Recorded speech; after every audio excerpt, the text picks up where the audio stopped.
बौद्ध धर्म में दान का महत्व भगवान बुद्ध द्वारा बताई गई 10 पारमिताओं में दान पारमिता का विशेष महत्व है। बोध प्रदान करने के लिए दान देने का मार्ग निरंतर बढ़ाते रहना चाहिए। अज्ञानता के किनारे से ज्ञान के किनारे तक पहुंचने के लिए भी दान पारमिता सहायक होती है। दान पारमिता हमें स्वार्थ के भाव से मुक्त होने में मदद करती है।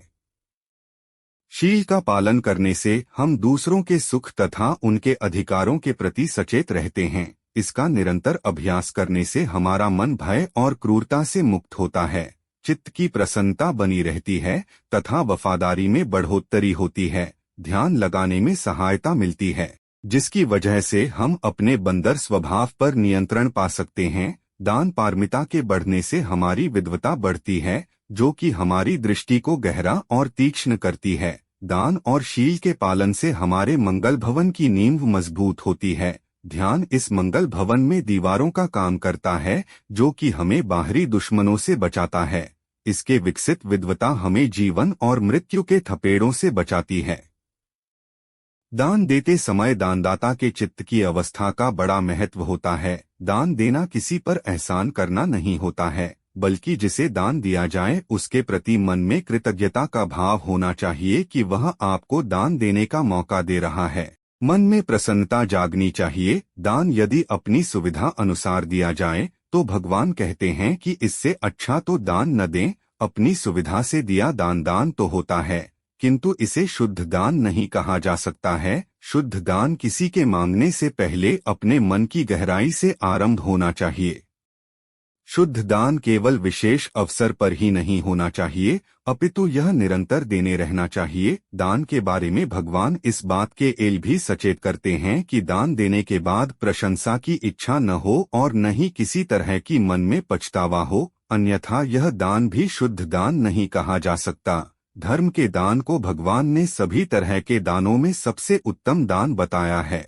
भगवान कहते हैं कि असली दान वह है जो शुद्ध चित्त से दिया जाए, जिसे देने के बाद कुछ पाने की इच्छा न हो, केवल बोधि प्राप्त करने की इच्छा मात्र हो। दान देने के लिए अमीर होना ही आवश्यक नहीं है, जो गरीब है वे भी दान कर सकते हैं। गरीबों के लिए भगवान ने 7 प्रकार के दान बताए हैं। उनमें पहला दान शारीरिक दान है। वह मनुष्य मेहनत के काम में अपनी सेवा दे सकता है, अपने शरीर का भी दान कर सकता है।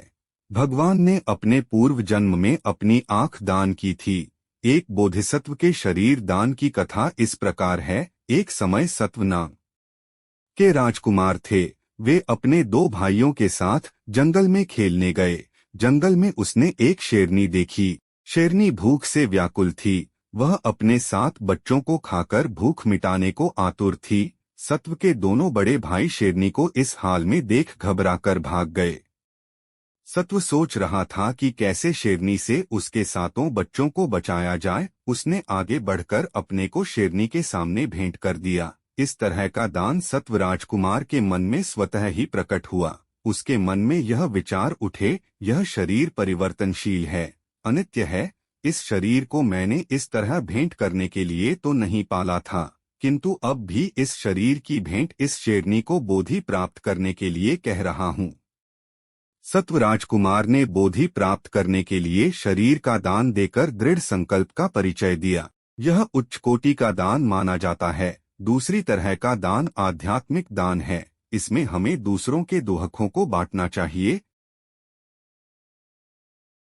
तीसरा दान भगवान ने नेत्र दान बताया है। इससे अभिप्राय है कि हमारी नजर इतनी सौम्य हो, शालीन हो, जिससे कि देखने वाले का मन शांत हो जाए, समता में आ जाए। चौथी तरह का दान है मुस्कान का दान। हमारे चेहरे पर ऐसी मुस्कान रहे जो दूसरों के दुखों पर पानी डालने का काम करे, उनके दुखों को शांत करने का काम करे। भगवान 5वां दान वाणी का दान बताते हैं।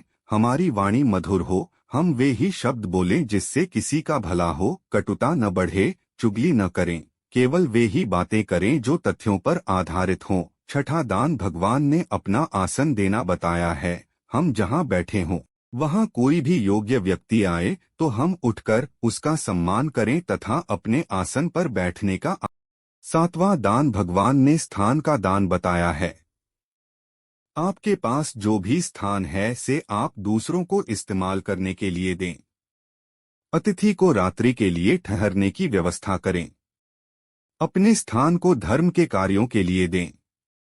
इस प्रकार दिन प्रतिदिन के जीवन में हम दान देकर अपनी दान पारमिताओं को बढ़ाकर बोधि प्राप्ति के पथ पर निरंतर अग्रसर होते रहें।